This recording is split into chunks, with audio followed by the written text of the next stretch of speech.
kehidupan Kristen untuk dunia itu dianggap penting, saudara. Karena apa? Karena kehidupan Kristen itu tidak masuk akal di dalam rencana manusia. Ini loh. Karena firman Allah sendiri sudah berkata bahwa hikmat Allah itu adalah satu kebodohan bagi dunia, saudara tahu. Tidak masuk akal. Saya sendiri terus terang, secara manusia, saya sendiri kalau ditanya orang, saya cerita, orang lain bilang, kok hidupnya kayak dongeng ya Pak Yusa? Wong kok kamu, saya sendiri merasa kayak dongeng kok, saya bilang. Kenapa? Karena memang aneh-aneh, saudara. Tetapi Alkitab ini ya dan amin kalau engkau sungguh-sungguh mengaminkan dan menjalankan. Luar biasa Alkitab. Kalau tidak mungkin. Saya itu mau melepas gini saja itu tidak mungkin. Karena apa? Hidup kita itu harus fakta. Ini loh. Saya dari kecil terus terang hidup saya itu fakta. Saya rasional. Saya mengatakan kalau tidak nyata, tidak. Makanya saya itu orangnya gila-gilaan. Sungguhan, saya hidup dengan Tuhan itu gila-gilaan, saya bilang. Sebabnya apa? Semua harus saya alami. Kalau enggak, saya bilang enggak mungkin, enggak percaya, saya bilang. Makanya saudara itu kalau menjadi orang Kristen tidak mengalami, engkau akan rugi. Rugi sungguh-sungguh. Makanya saya katakan, alami. Nggak bakal gepeng, enggak, saya bilang. Gepeng dipenyet nanti mumbul lagi. Wong Tuhan itu luar biasa. Ini loh. Nah, kita kerap kali kan gini. Kenapa Tuhan membiarkan saya remuk ya? Loh. Saya bilang loh. Yang membiarkan kamu remuk siapa toh? Loh, segala perkara ini kan Tuhan yang bikin. Betul enggak? Ada seorang ibu telepon sama saya. Dia bilang, Pak Yusa, saya mau konseling. Saya bilang, yang kamu cari itu istri saya atau saya? Saya bilang, sebetulnya istrimu tidak ada ya Pak Yusa saja. Ya kebetulan saya yang nema telepon. Wah, saya yang dapat bagian, saudara. Langsung ngomongnya apa? Allah itu kejam.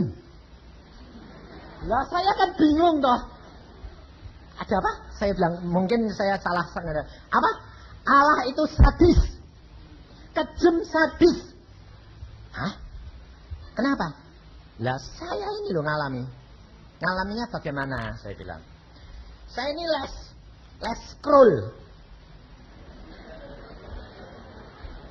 Satu lesan itu orang banyak. Saya bilang. Ya terus? Semua orang benci saya.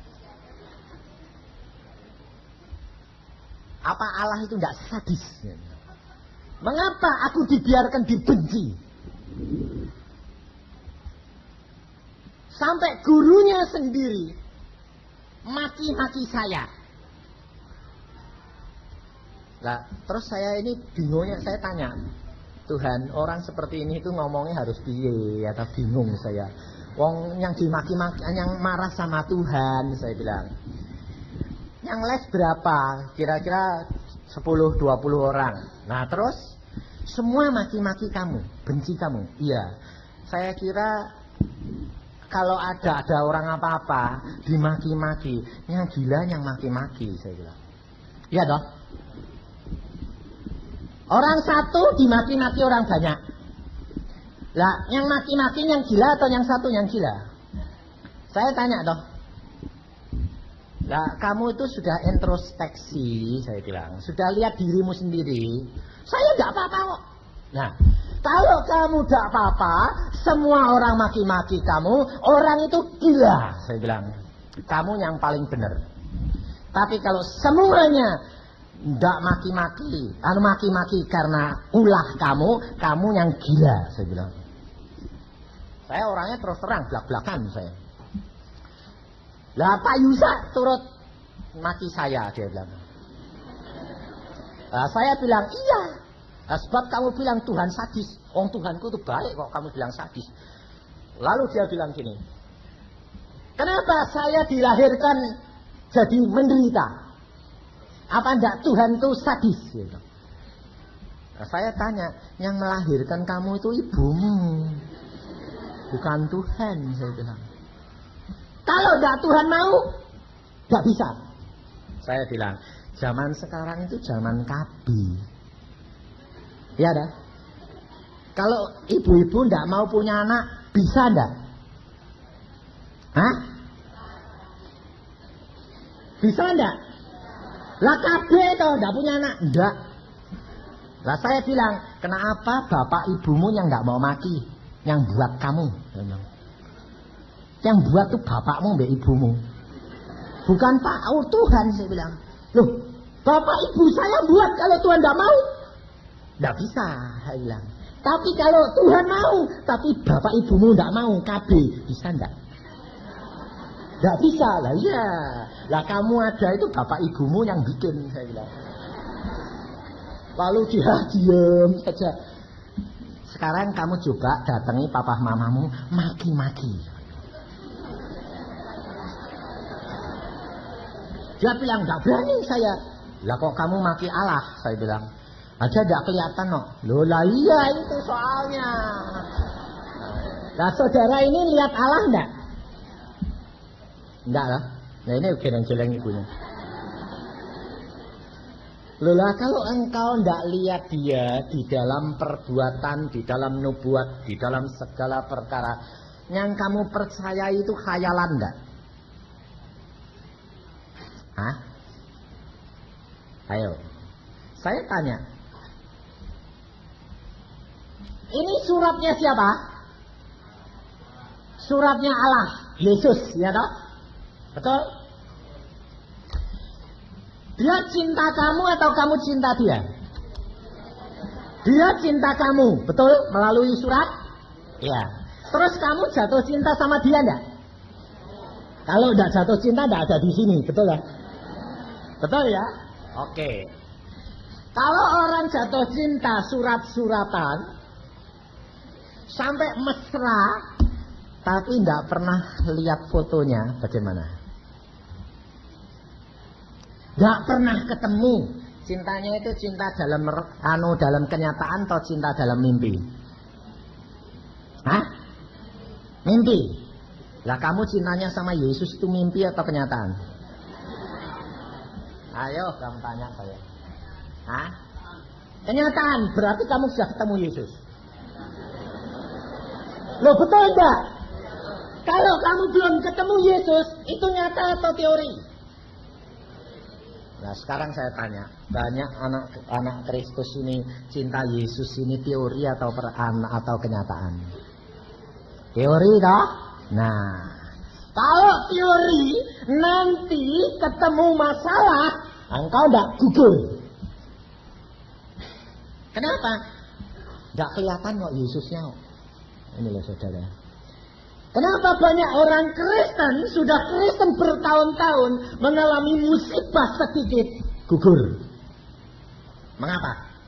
Sebab tidak melihat suatu kenyataan Yesus hidup, membela, menolong dan mesra dengan dia. Betul tidak? Sekarang kenapa Yesus tidak pernah menampakkan dirinya kepada kamu? Hah? Dosa. Om ini bilang dosa. Loh, tapi kalau Om bertobat sama Yesus, diampuni enggak? Enggak. Loh, ya rugi Om. Hah?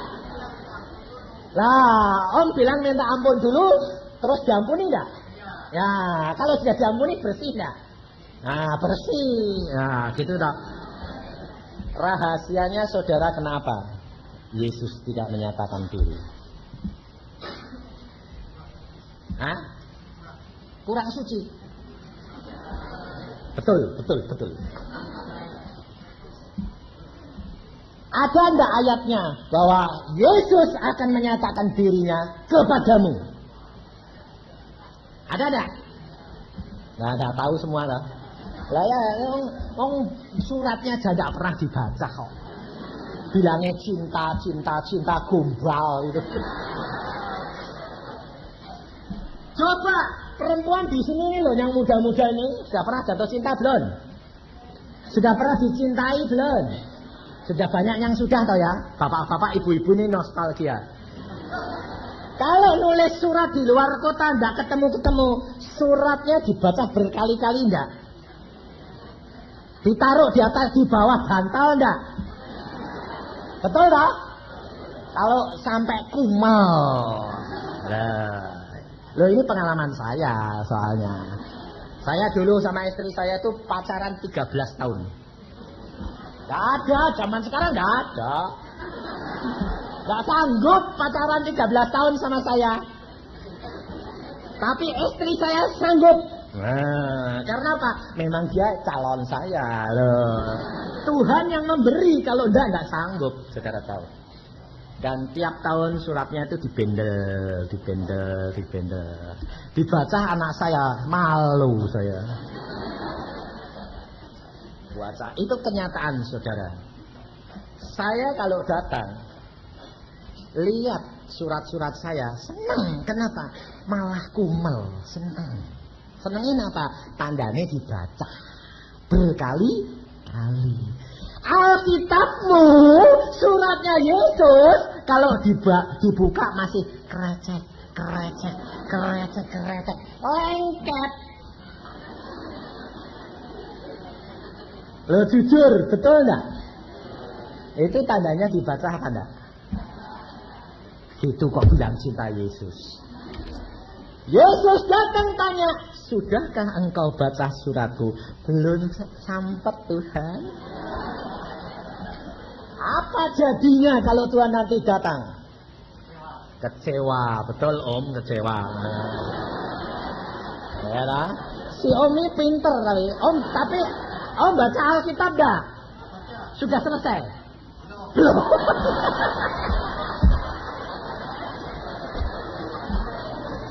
Ini loh saudara.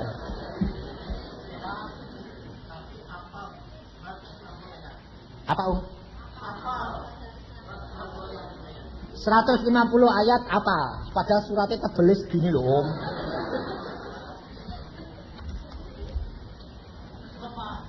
Rebah. Ini loh saudara. Ini firman Tuhan harus seluruhnya. Jangan kamu petil-petil. Tidak ada sebagian firman Tuhan yang diapalkan. Dan tidak ada sebagian firman yang tidak perlu. Seluruh isi firman Tuhan itu ya dan amin. Engkau harus masukkan seluruhnya. Saudara tahu, saya membaca Alkitab ini 60 kali lebih. Dan Dia yang memerintahkan saya, baca firmanku sebanyak-banyaknya. Engkau akan tahu pada satu saat aku akan angkat semua firmanku. Dan engkau akan mencari air hidup kemanapun kau tidak akan mendapati lagi. Di Tiongkok sekarang Alkitab disobek-sobek. Untuk apa? Untuk setiap orang menghafalkan bergantian. Saudara tahu. Tapi di Indonesia 2500 saudara tidak mau membaca. Firman Tuhan akan menyatakan bahwa engkau akan kecewa. Engkau akan mencari kemana-mana, tidak akan ada. Dan engkau akan berkata, dulu aku punya, sekarang aku tidak punya. Saudara akan kecewa, saudara tahu. Engkau kalau mau membaca ini berkali-kali, engkau membaca dan menyimpan dalam hati, engkau akan hidupmu menjadi bersih. Diubahkan langkah demi langkah. Sifat perangaimu diubahkan menjadi baru. Dan Yesus akan menyatakan dirinya kepadamu. Karena ini janji. Di dalam Yohanes pasal 14, janji Tuhan saya bacakan supaya saudara pegang, saudara lakukan. Kalau engkau tidak ketemu Yesus, Yesus bohong. Betul. Saya berani katakan, saya orangnya praktis. Kalau ngajar cepat. Ayo.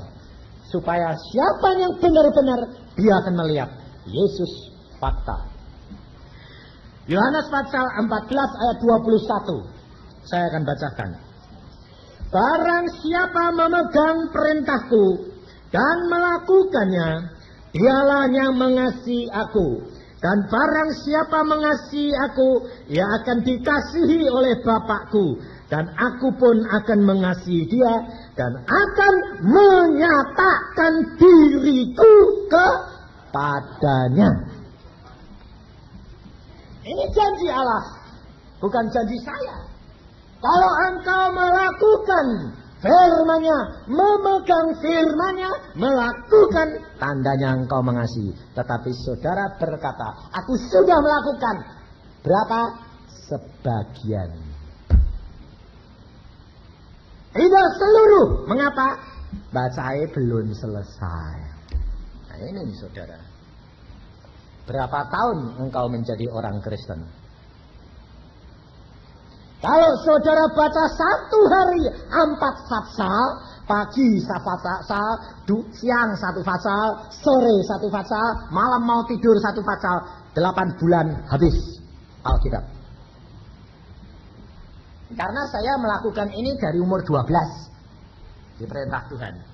Baca 4 pasal 1 hari. Pagi, siang, sore, malam. Setiap 8 bulan Alkitab habis. Lalu pada waktu saya di Ambarawa, saya bertemu dengan seorang ahli Alkitab Gongcu. Namanya Liking. Kalau ke Ambarawa boleh mampir, boleh dicek. Nah, apakah kesaksian Yusa itu bohong? Boleh cek. Namanya Liking, tukang emas. Jadi kalau ke Ambarawa tanya saja toko emas, tukang emas namanya Liking mana. Nah, kamu kasih tahu. Dia ahli Alkitab Gongcu. Ya kalau sembayang sama engkongnya. Engkongnya datang. Dia bilang, "Kong, aku mau ketemu engkau." Engkongnya datang. Ngomong sama engkongnya. Lalu dia tanya perkara yang macam-macam bisa. Maka dia tidak bisa menjadi orang Kristen berpuluh-puluh tahun. Lalu pada satu hari dia ketemu kepada saya di Ambarawa. Dia bilang gini, "Pak Yusa, saya ahli Alkitab Gongcu dan saya agamanya Gongcu." Oh ya. Lalu dia tanya sama saya, "Saya ikut agama Gongcu, bisa selamat masuk surga atau tidak?" Kalau saya tanya saudara, bisa enggak? Hah? Pantesan enggak banyak orang jadi. Hah? Enggak, Om, saya tanyanya gini. Orang agama Gongcu bisa selamat masuk surga atau tidak? Hah? Pantesan orang Liking itu puluhan tahun tidak bisa jadi orang Kristen karena saudara, karena pendeta. Kenapa? Saya bilang bisa. Kaget dia. Pak Yusa, saya sudah tanya 10 pendeta, semua bilang tidak bisa. Saya bilang bisa. Kaget dia. Bisa Pak Yusa, bisa. Caranya bagaimana? Genapi Tauratnya Gongcu. Jadi tidak boleh tidak bisa genapi. Tidak boleh. Kamu bisa jadi dokter bagaimana? Kalau kamu lulus ujian dokter, betul tak? Kalau tidak lulus, bagaimana? Tidak bisa jadi dokter. Kamu ikut Gongcu, bisa selamat? Bisa. Asalkan engkau dapat menggenapi syarat-syarat agama Gongcu, tidak ada satu yang kamu gagal ngalami. Langsung dia bilang, wah enggak sih, bisa Pak Yusa saya. Saya itu ahli, semua saya baca, saya kupas. Tetapi Gongcu sendiri berkata, aku sendiri tidak dapat menggenapi syarat gong agama, gongju. Kamu dapat gak genepi? Gak bisa, gak masuk surga. Lah, bilang, oh jadi aku gak bisa genepi, gak masuk. Ya logis tau. Dia bilang, oh ya logis ya. Tapi kenapa orang Kristen bisa masuk surga? Lah itu masalahnya, saya bilang. Nah, lalu dia balik tanya sama saya, Pak Yusa bisa genepi Alkitab? Gak bisa. Saya bilang, lah kok masuk surga? Lah ya itu anehnya, saya bilang. Betul tak? Saudara bisa genepi Alkitab? Gak bisa. Wong Tuhan berkata, kasihilah saudara-saudaramu seperti dirimu sendiri. Ini saudara seiman enggak? Hah? Seiman. Saudaramu enggak? Kamu mengasihi dia seperti dirimu enggak? Betul? Ayo, betul? Ya?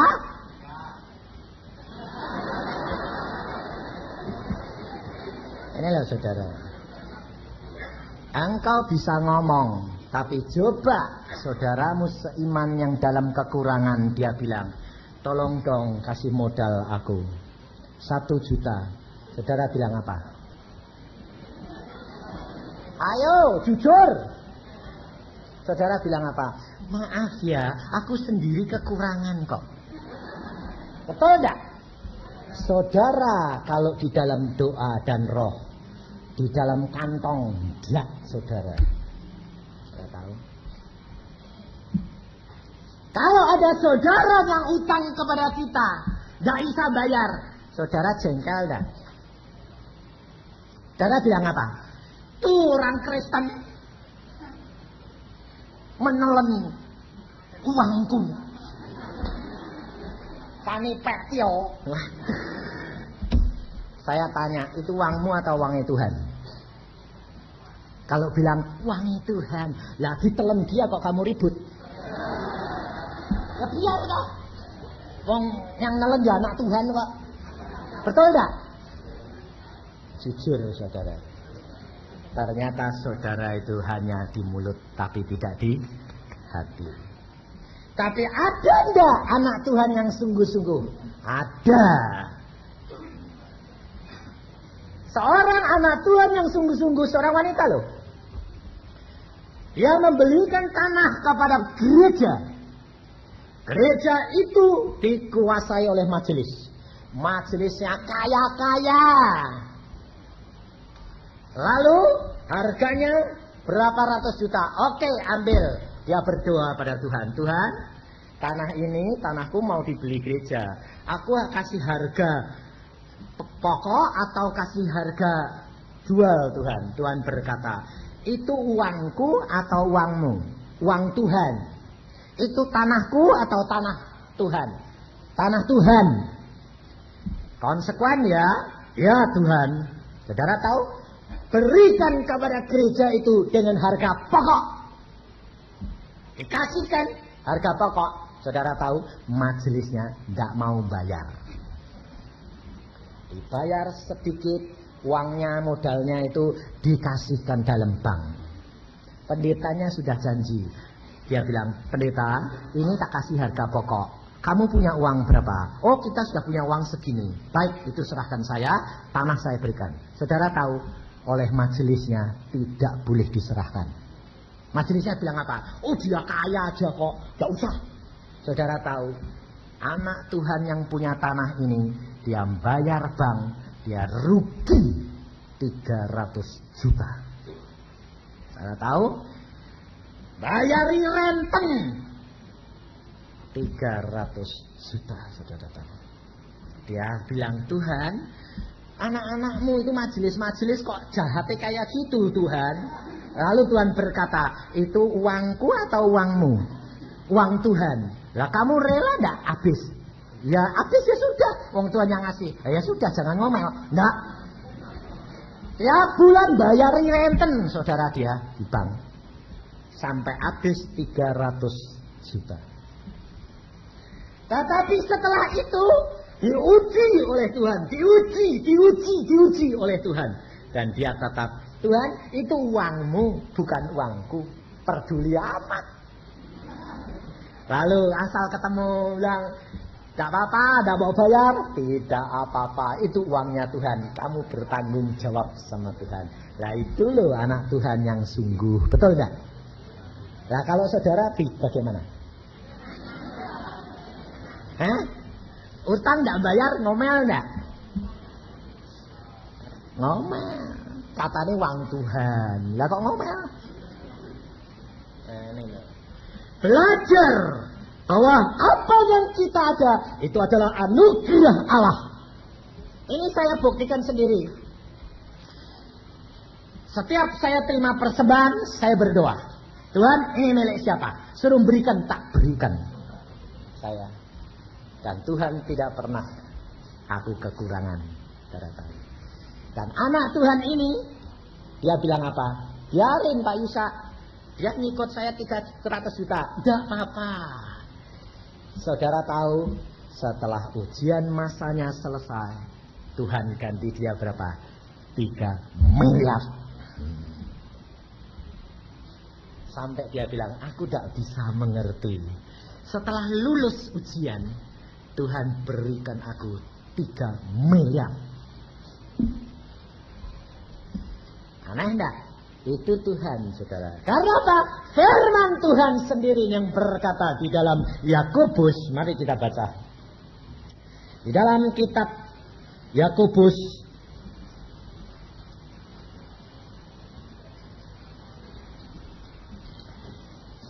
ayat yang pasal yang pertama,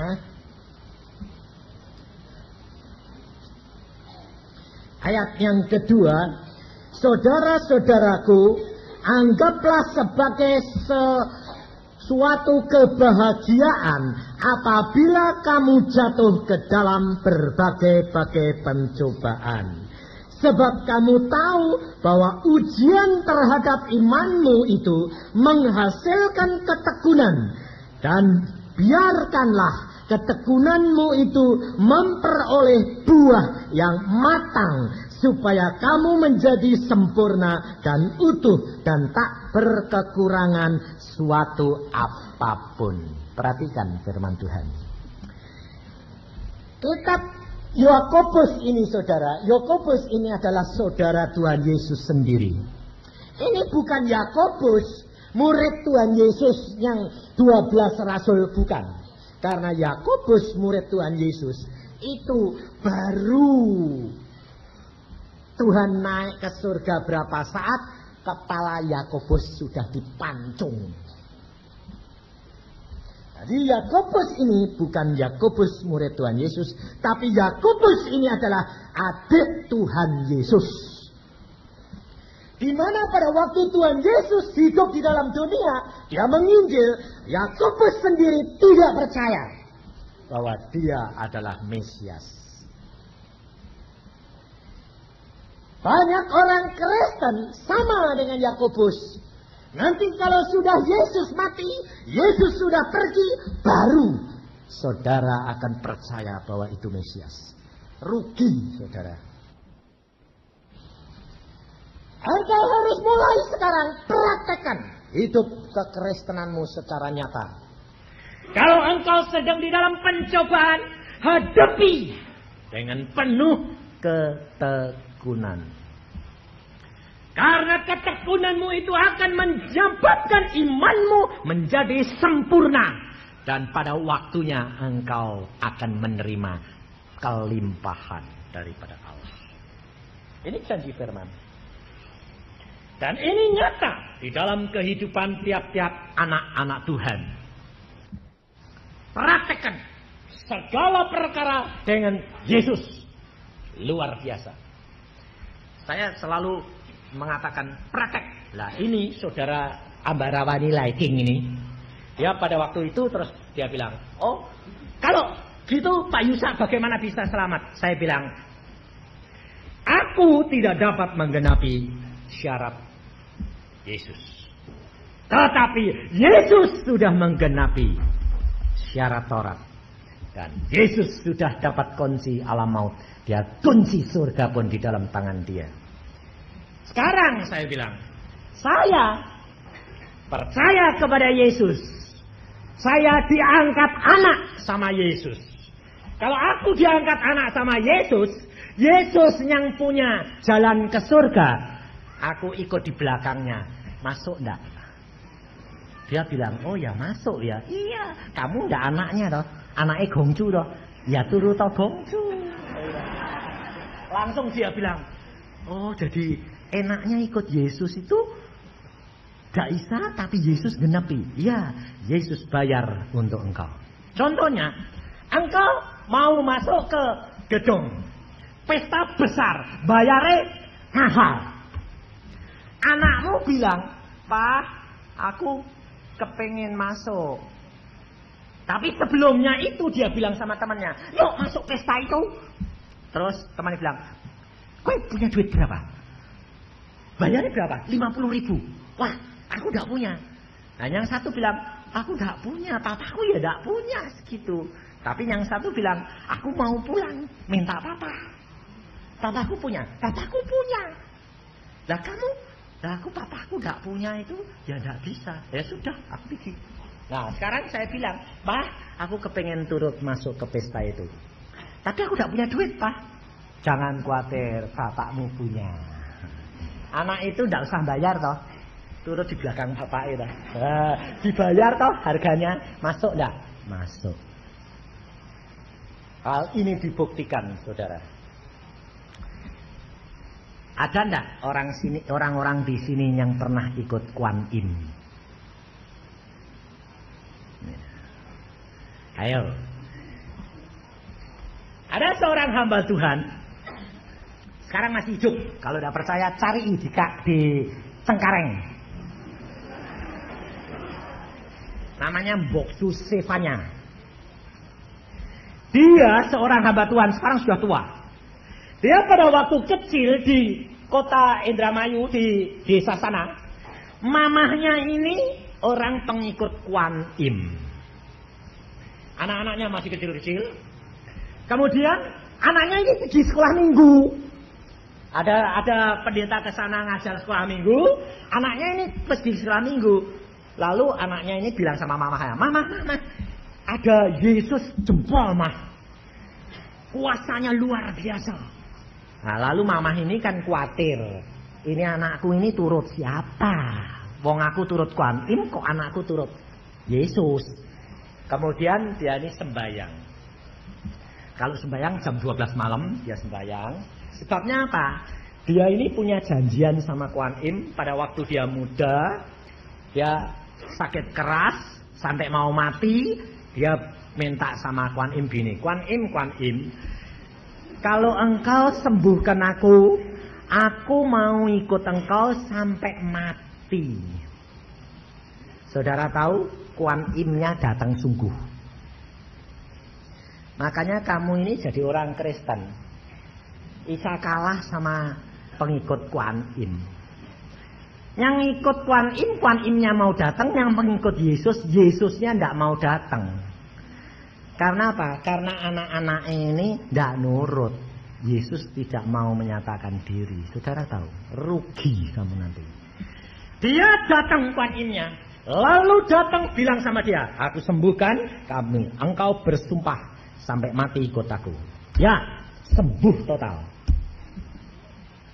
Ibu ini sembuh. Lalu dia nyembah Kuan Im terus. Anaknya pergi ke sekolah minggu. Lalu setelah itu malam dia bangun. Dia tanya sama Kuan Im. Kuan Im, anakku kok turut sekolah minggu, turut Yesus. Yesus itu siapa sih Kuan Im? Saudara tahu, Kuan Im-nya datang. Dia bilang, ikut aku, tak tunjuki. Dia dibawa, dia dilihatkan. Dia berkata, itu loh milik Yesus. Ada istana yang luar biasa indahnya.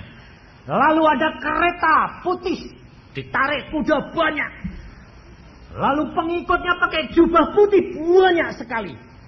Semuanya masuk istananya. Lalu ibu ini bilang, aku boleh enggak lihat sana? Enggak boleh. Dia ngotot, dia jalan ngikut. Yesus turun dari kereta, masuk istana. Tuhan berkata, silahkan masuk dalam perjamuanku. Semua masuk. Lalu ini orang ikut. Pikirnya mau lihat dalamnya itu ada apa. Wong luarnya saja kok istimewa begitu, dalamnya apa? Baru nginjak trap pertama, mental kembali. Jatuh. Lari lagi, datang lagi, mental lagi. Lalu Kuan Im bilang, kamu tidak bakal bisa masuk sana. Yang dapat masuk ke sana hanya pengikut Yesus. Lalu dia berkata, loh kenapa aku tidak boleh masuk sana? Engkau pengikutku. Semua agama di dunia akan lenyap kecuali Yesus punya. Saya tahu. Setan bisa bersaksi tidak? Hah? Bisa. Baca di dalam kitab Ayub. Setan bersaksi. Setan berkata kepada Tuhan, Ayub engkau berkati kok Tuhan, karena engkau jadi bentengnya, engkau jadi perisainya, setiap pekerjaannya engkau berkati. Ya Ayub setia kepadamu, aku tidak bisa menjamah dia. Ini saudara, setan bisa bersaksi. Pada waktu itu ibu ini bangun, lalu setelah itu anaknya semua dikumpulkan. Dia berkata begini, anak-anak setia ikut Yesus, karena itu yang paling bahagia. Mamah sudah terlanjur sumpah, mamah akan ikut Kuan Im, tapi engkau semua ikut Yesus. Itu bahagia. Saudara tahu. Kalau tidak percaya tanya. Anaknya jadi hamba Tuhan, saudara tahu. Lalu Liking ini, anak Tuhan ini, dia sekarang anak Tuhan yang setia. Dia lalu berkata begini, Pak Yusa, kalau saya mau membaca firman Tuhan ini, apakah Allah mau menemui saya? Baca di dalam Alkitab. Kalau engkau baca firman-Nya, engkau lakukan, maka Yesus akan menyatakan dirinya kepadamu.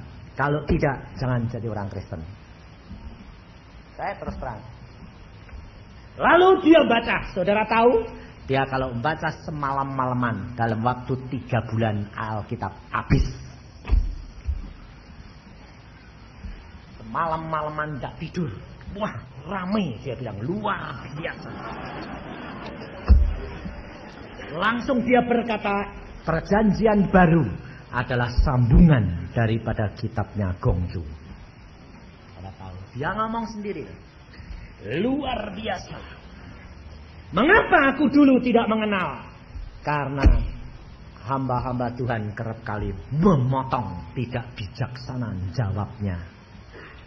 Saya dapat jawaban ini bukan saya, Tuhan sendiri yang ngajari saya. Jadi bukan dari saya. Lalu saya berkata, baca. 3 bulan selesai.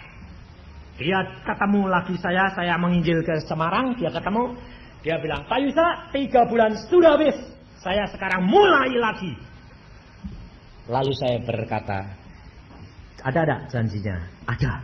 Dia mau menyatakan diri. Bisa enggak saya minta? Mintaan.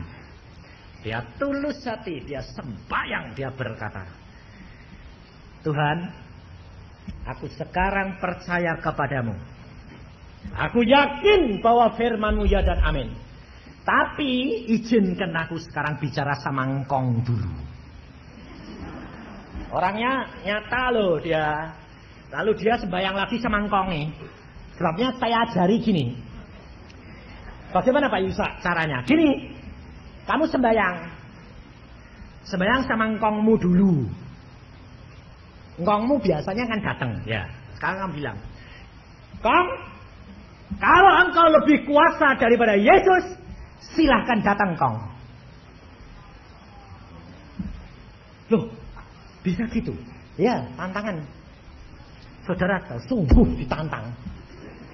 Dia sembahyang sampai lama terus bilang, Kong, kalau engkau lebih kuasa dari Yesus, datang kong. Ditunggu sak jam kongnya tidak muncul. Tidak muncul, berapa kali tidak muncul? Terus dia bilang gini, oh ya sekarang aku tahu. Lalu dia berkata, sekarang Tuhan, aku tahu engkau lebih kuasa. Kalau engkau Tuhan, firman-Mu berjanji kalau aku pegang firman-Mu dan melakukan, maka engkau akan menyatakan diri-Mu kepadaku. Saudara tahu, Tuhan Yesus datang menampakkan diri. Akulah jalan kebenaran dan hidup. Percayalah kepadaku, kau akan selamat. Saudara tahu? Dan dia berkata, aku yakin bahwa Kristus itu hidup. Luar biasa. Alkitab ini ya dan amin. Saudara tahu? Dan di dalam pengikutan dia setia kepada Tuhan, saudara. Dia tiap hari sampai sekarang baca terus Alkitab. Tapi pekerjaannya tambah lama tambah diberkati Tuhan luar biasa. Adiknya yang 14 tahun di Lawang sakit jiwa. Satu saat dia mendoakan adiknya dengan sungguh-sungguh. Tuhan berkata, ambil adikmu, aku sembuhkan dia. Sekarang sembuh total.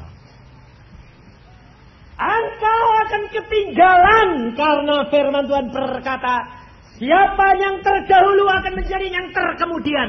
Yang terkemudian akan menjadi yang terdahulu. Mengapa ayat itu dikatakan Yesus?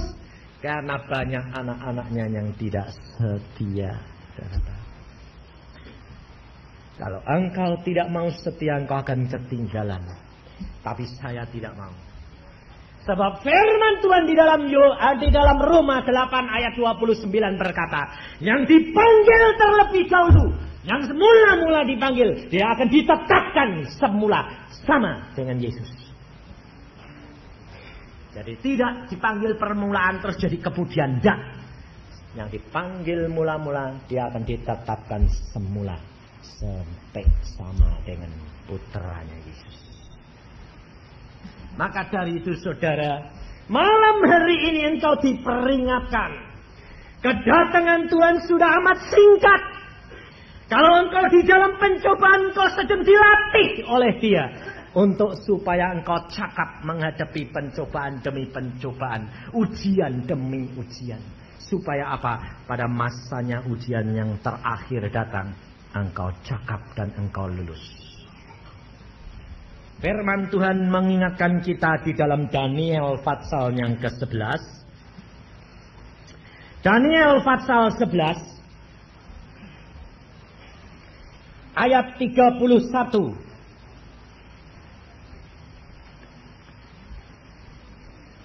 Tentaranya akan muncul, mereka akan menajiskan tempat kudus. Benteng itu menghapuskan korban sehari-hari dan menegakkan kekejian yang membinasakan. Dan orang-orang yang berlaku fasik terhadap perjanjian akan dibujuknya sampai murtad dengan kata-kata licin. Tetapi umat yang mengenal Allahnya akan tetap kuat dan akan bertindak. Dan orang-orang bijaksana di antara umat itu akan membuat banyak orang mengerti. Tetapi untuk beberapa waktu lamanya mereka akan jatuh oleh karena pedang dan api. Oleh karena ditawan dan dirampas. Sementara jatuh mereka akan mendapat pertolongan sedikit. Dan banyak orang akan menggabungkan diri kepada mereka secara berpura-pura. Sebagian dari orang-orang bijaksana itu akan jatuh. Supaya dengan demikian diadakan pengujian, penyaringan, dan pemurnian di antara mereka sampai pada akhir zaman. Sebab akhir zaman belum mencapai waktu yang telah ditetapkan. Saudara-saudara dan saya hidup di dalam zaman yang dinubuatkan oleh Daniel. Daniel 2000 lebih sudah menubuatkan perkara ini, saudara. Bahwa bangsa Israel harus terjadi negara. Dan semua musuh nanti akan menyerbu Yerusalem. Dan Firman Tuhan sudah menggenapkan. Kalau nanti Yerusalem diserbu, kedatangan Tuhan sudah amat singkat. Orang bijaksana akan jatuh. Kenapa? Karena orang bijaksana hanya menggunakan akalnya.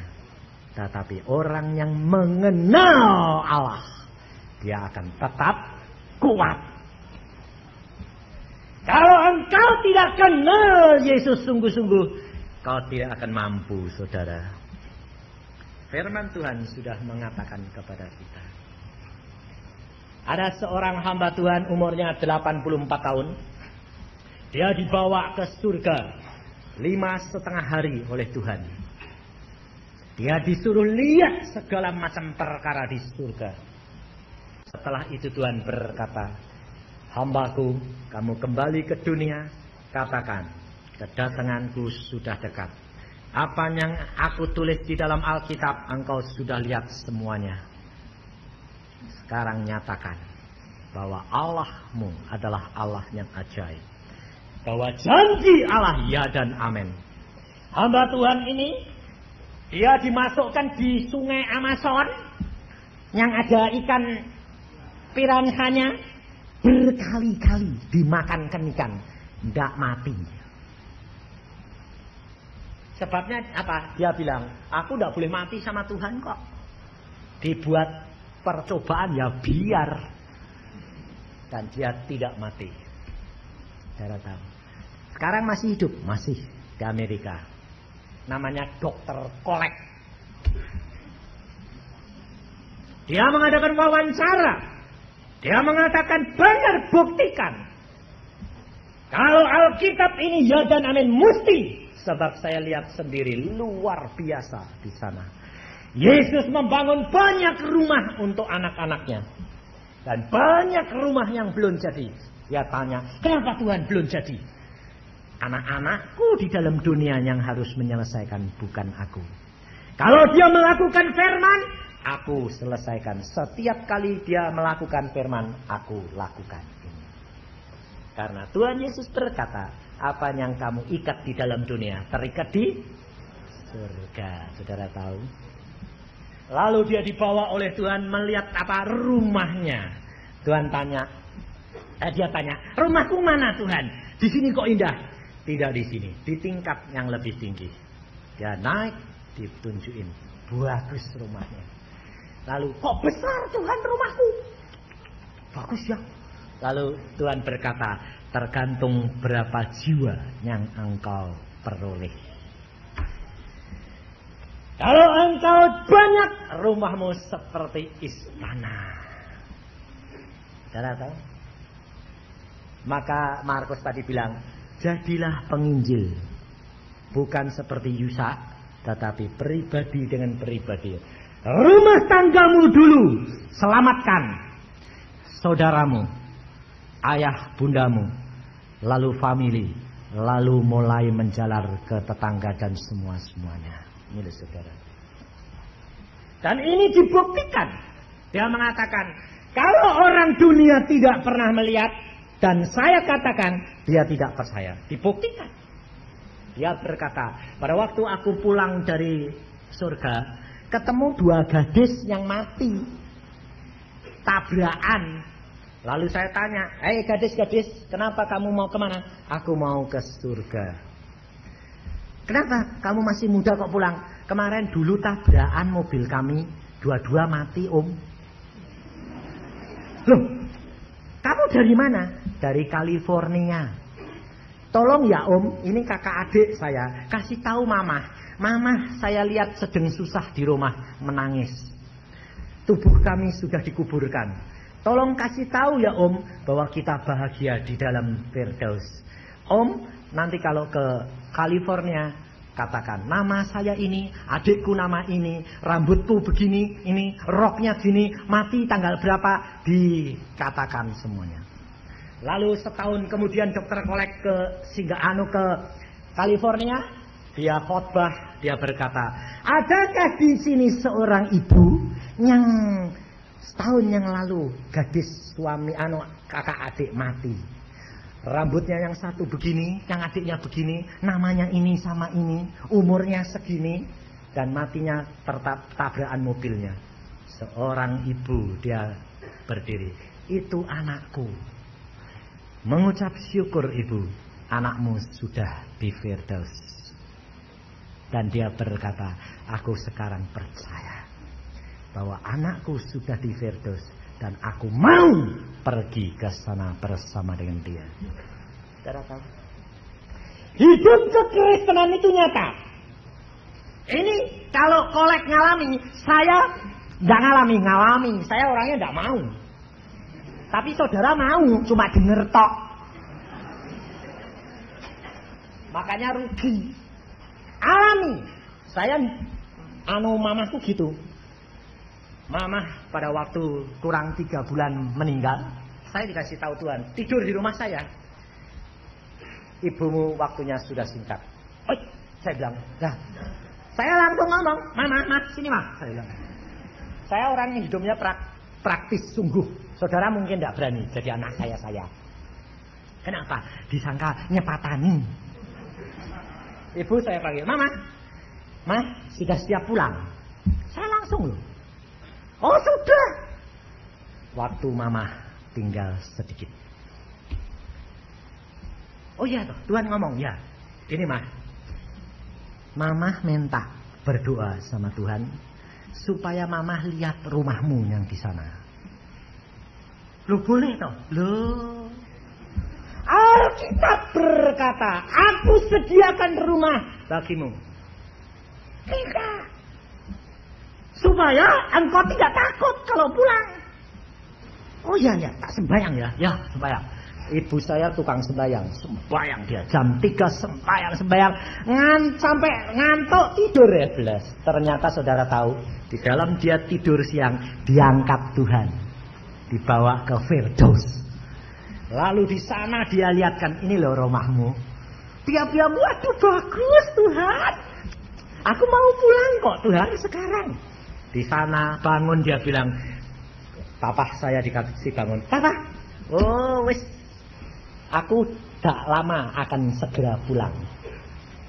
Kenapa? Aku sudah lihat rumahku bagus Pak. Kowe tidak bisa beliin rumah aku kayak gitu. Nah, tapi kekasihku Yesus bisa. Kamu lihat bagus, wah luar biasa. 3 bulan kemudian pada waktu dia pulang ke Cirebon, saya mau ke Semarang, menginjil ke Semarang. Saya mampir Cirebon, Tuhan berkata kepada saya, kasih selamat tinggal kepada ibumu. Hah? Engkau tidak akan bertemu lagi di sini, ketemu di Firdaus. Saya ngomong, Mama, saya mau ke Semarang, Solo, terus ke Kudus, ke Jawa Tengah muter. Nanti kita ketemu di Firdaus ya, Ma. Masih ngobrol loh, masih jalan-jalan, sih sehat. Dia bilang, oh iya toh, ada ketemu kamu lagi di sini? Enggak, ketemu di sana. Oh ya, oke. Selamat jalan, saya bilang. Papa saya melotot. Sebabnya papa tidak bisa terima. Tapi mama saya bisa. Langsung saya pergi ke Ungaran nginjil ke Semarang. Hari Minggu, kira-kira seminggu kemudian, saudara tahu, saya sembahyang jam 1:30, setiap 1:30 saya berdoa dengan istri dan anak-anak, biarpun saya di kota lain saya sembahyang, berdoa. Pintu saya dibuka orang, klak, loh, tapi nggak ada orang. Terus saya sembahyang lagi, Tuhan, yang buka pintuku siapa? Nah, kalau hidup ya Tuhan tuh gitu. Saya ya bilang, Tuhan, yang buka pintuku siapa? Tuhan berkata, ibumu. Hah? Mama? Ibumu minta diri anak. Bayangin saudara. Langsung saya berkata, Tuhan, ibuku mau pulang. Iya. Langsung pikiran saya jadi gundah. Loh Tuhan, aku kan gak ketemu lagi. Boleh aku pulang? Saudara bilang, Tuhan bilang apa? Engkau mau melayani aku atau engkau mau bertemu dengan ibumu? Bayangin saudara. Lalu firman Tuhan dari dalam hati muncul. Kalau engkau mengasihi ibumu lebih daripadaku, engkau tidak layak menjadi muridku. Lalu saya berkata, Tuhan, aku mengasihi engkau lebih daripada ibuku. Silahkan mamah engkau pulang. Kita akan bertemu di Firdaus. Dan saya menginjil lagi. Lalu sampai di Kudus. Saya khotbah dari jam 6. Jam 7 kurang 10 menit. Saya berhenti khotbah karena saya lihat ibu saya terbang pulang. Persis saat itu ibu meninggalkan dunia. Saya dicari tidak ketemu. Selesai khotbah, saya pinjam telepon, saya entrokal istri saya bilang, Mama pulang ya. Istri saya bilang, iya. Kamu di mana? Di Kudus. Kamu dicari. Mama pulang. Jam 7 kurang 10 menit. Iya. Aku lihat Mama pulang. Sudah tahu? Hidup kekristenan adalah hidup yang nyata. Mengapa engkau takut dan khawatir? Di dalam dunia engkau dijamin, di dalam surga engkau terjamin, saudara. Kita tidak perlu takut, karena segala sesuatu sudah disediakan oleh Dia. Hidup untuk Kristus, mati itu adalah keuntungan kita. Amin. Mari kita berdoa.